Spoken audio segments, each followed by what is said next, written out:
Ahojte, dnes vám s mojím malým kamarátom ukážeme, ako môžete u svojho bábätka spozorovať v domácom prostredí diastázu. Takže takých pár tipov na diagnostické polohy, v ktorých je diastáza najlepšie viditeľná.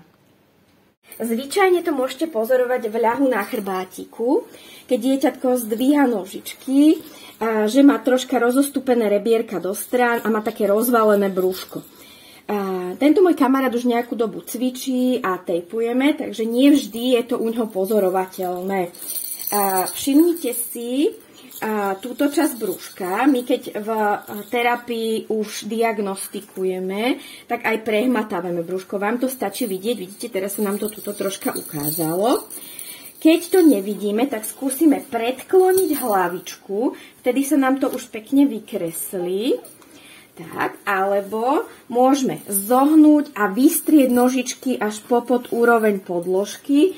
Niekedy sa to vtedy ukáže viac.